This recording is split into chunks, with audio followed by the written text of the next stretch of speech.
Treehouse Comics proudly presents Dogman, Lord of the Fleas, written and illustrated by Dav Pilkey, as George Beard and Harold Hutchins, with color by Jose Garibaldi. Chapter 4: Revenge of the Fleas. Meanwhile... Hey Papa, knock knock. Would you cut that out? You're supposed to say, who's there? Come on, Papa. It's a really awesome one this time. Who's there? A sidewalk. A sidewalk? Who? A sidewalk poops on your head.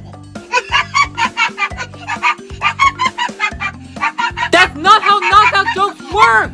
Look, we don't have time for this. Get up! I'm not gonna carry you! Ah! Hey Papa, I got another one. No! Oh, come on. It's a super duper good one. Come on. Knock knock. Knock knock, Papa. Who's there? A big robot brontosaurus. Ah! Papa, you're supposed to say a big robot brontosaurus who?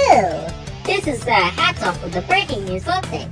A big robot brontosaurus is attacking, and the good guys are in hot pursuit.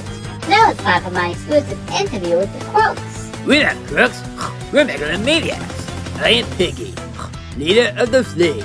The Fleas? It's an acronym for Fuzzy Little Evil Animal Squad. Boss, I'm not fuzzy. No, not little. We should come up with a better name. Yeah. It's too late! I already ordered coffee mugs and mouth pads. Besides, we got more important things to do. Not if we can help it. Flip-O-Rama battle. Ready?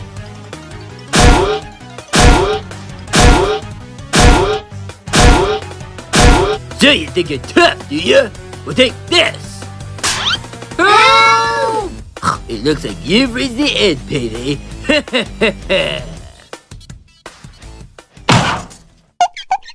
Hey, where'd they go? I bet they escaped down that sewer. Hey Papa, What? knock knock. This is not the time or the place for that. No, seriously, this is the best one ever. Alright, who's there? A ladder. A ladder? Who? A ladder pooped on your head. Ugh. Look, that's not how those jokes are supposed to go. Knockout jokes have a very specific structure. They're based on switching expectations. I'll give you an example. Knock knock. Who's there? Dwayne. Dwayne who? Dwayne the bathtub. I'm drowning. Don't you get it? But you're not in a bathtub. That's not the point. The point is, you were expecting someone named Dwayne. But I switch it around. That's why it's funny. It would have been funnier if the bathtub pooped on your head. What is it with you and poop? Look, you can't tell the same joke over and over and expect it to still be funny. You can't do the same things again and again and expect to get a laugh. You gotta avoid repetition, shun redundancy, eschew reiteration, resist recapitulation, and also stop telling the same joke over and over.